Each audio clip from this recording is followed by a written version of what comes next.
Oh my word, look at that. Wow, do we have a lot to get into here today.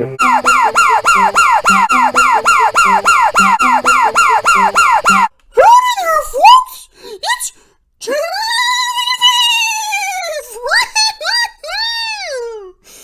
Welcome back to Strongman Personal Finance. I don't talk about Jeremy Lefebvre that much anymore because there's no point. He's gonna grift, he's gonna pump stunks, he's gonna hit hooks, and I can't stop him.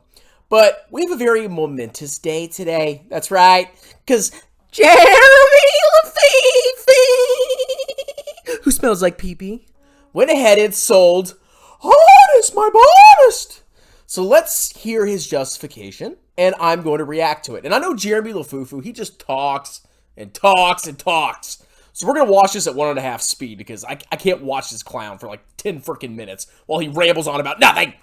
So let's hear about why Jeremy Lefebvre gave up on Jessica Alba. Oh, she's so hot. And sold Honest stock. Let's go.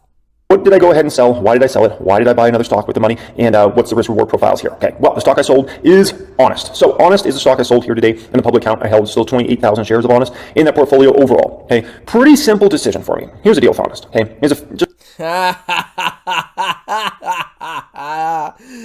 Oh, man. I love how he just circles random items on the income statement. Does he even know what he's doing? I doubt it. I think what he's trying to do is copy Strongman Personal Finance. Because if he had done this, he would have quickly figured out that this stock was hot nuclear trash. But oh, now he's doing it after he sells it. Just a few bad things with this one. It's a lot. First off, they haven't shown any improvements in margins. Any improvements. Like, margins are still crap. Gross profit actually went down last quarter. This should not be happening. With how much transportation cost alone has come down, there's no reason this company should have gross profits going down. And they did. Okay, they've cut down on marketing immensely over basically year over year. They cut down over $3 million here, which at the end of the day, if you're going to cut down on marketing, that could hurt your business long term. That could, okay, in future quarters, right? And the operating loss still, despite cutting on marketing, which could be a questionable decision, the operating loss still grew quite substantially to over $13 million versus $10 million this time last year, which was way too big of an operating loss, right? Net loss $13 million versus $10 million in the same quarter last year. At the end of the day, when it comes to Honest, this just isn't a company that's shown any improvements in margins, any improvements in profitability, and it's extremely concerning, okay? Extremely concerning. How does a company go bankrupt? There's really two. Oh, Jeremy knows all about this. Now, if we go look at Honest margins, okay, let's see if they've had any improvement whatsoever. So we go to the history of their gross margin. It's been going down for quarter after quarter after quarter after quarter. Now he finally decides to sell it. Operating margin trending down quarter after quarter after quarter after quarter.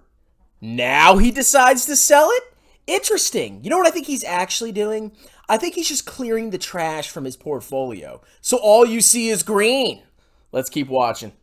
Two ways on how a company goes bankrupt.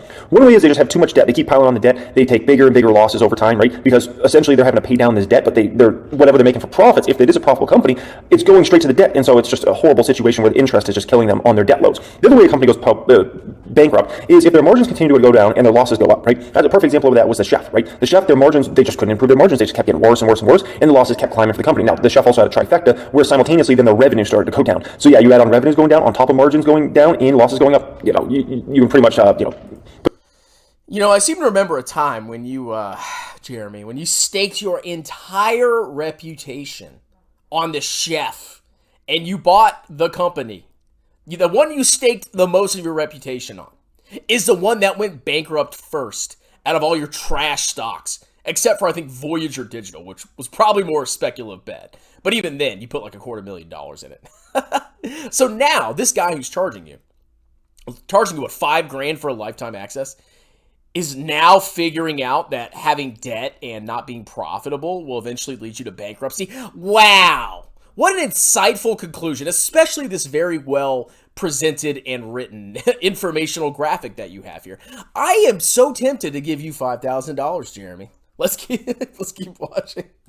Put yourself in the coffin in that situation. That's obviously what happened with the Chef there, right? Now, in regards to Honest, it goes even deeper and further than just a situation around the financials, which are really troubling. They brought in a new CEO, Carla Vernon, obviously the beginning of this year, end of last year, kind of, right?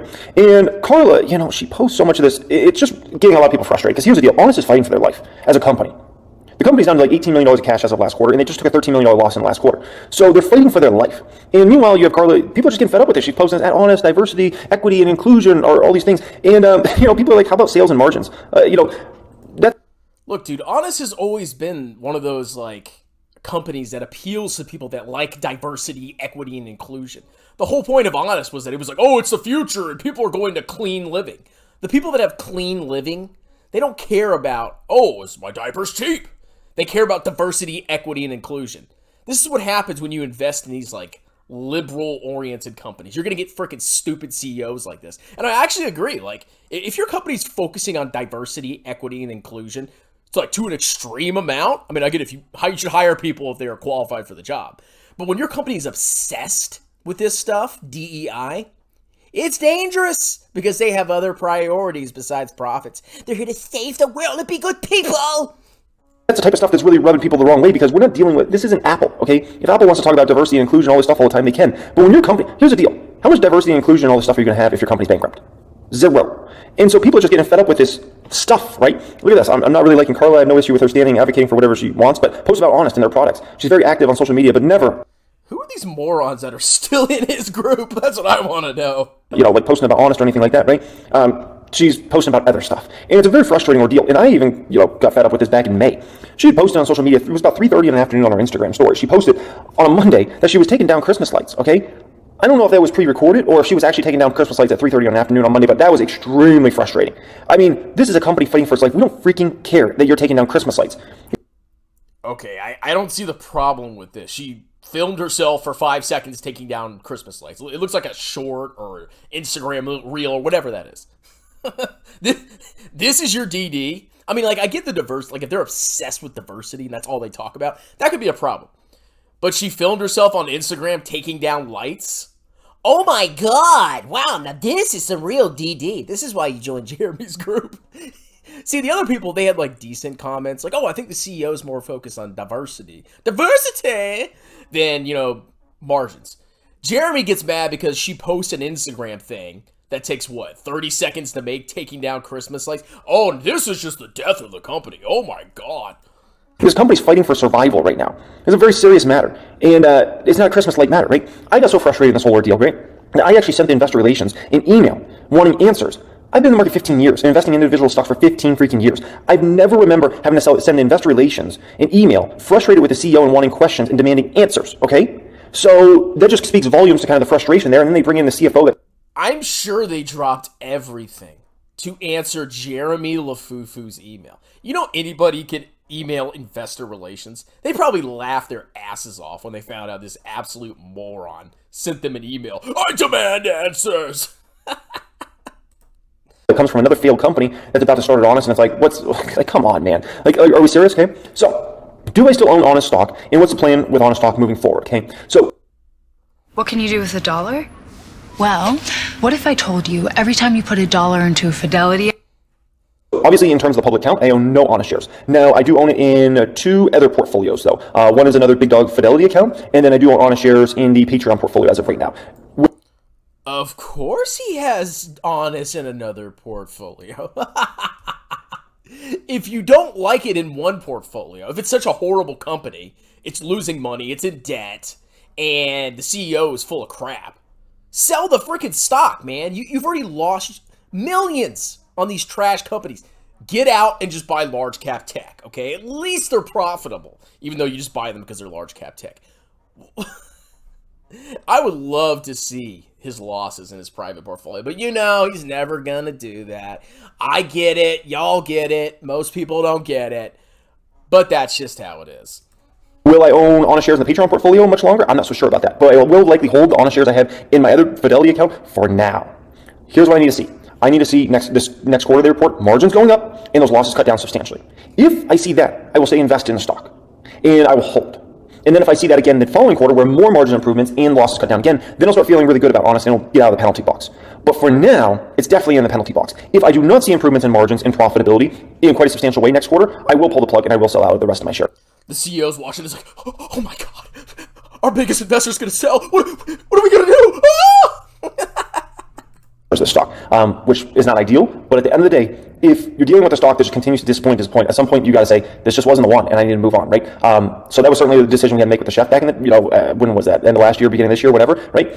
Yeah, you waited till it plunged to like $1, then you sold it, you idiot. To move on. And with Honest, we'll see. We'll see. It's they better come through with the numbers or I'll be gone out of this stock completely, okay? So that's a deal, okay? Now, where did I go ahead and put that money? And because here's the deal, okay? I'm always going to have a certain amount of money invested into big dog companies like, Metas and Teslas and those sorts of companies, that Amazons that you don't really have to even think twice about, and great dividend companies and things like that, right? Super profitable companies. But I'm always going to have a certain allocation to those sorts of like 10x, 20x type opportunities, right? And so this Honest money is in that category. But the problem is Honest has a much bigger risk, in my opinion, and much less of a reward potential than this other stock. So if I'm going to allocate a certain amount of my portfolio to that certain type of 10x, 20x opportunity, it needs to be in that sort of company, okay? And so there is one company that I do feel has that much better risk reward, and it is Fubo. Here's the deal. I put that money in Fubo here, Dave. Well, I guess Fubo's a video for another day, but I guess he sold it in one account, but he's going to wait another quarter. Doesn't this sound familiar? He's just going to wait another quarter, and I'm sure their margins are going to improve next quarter, and I'm sure next quarter they're not going to have a massive operating loss. Well, there's your Lefebvre video, everybody. You happy? Did I please you? Good. Have a wonderful night. Cheers.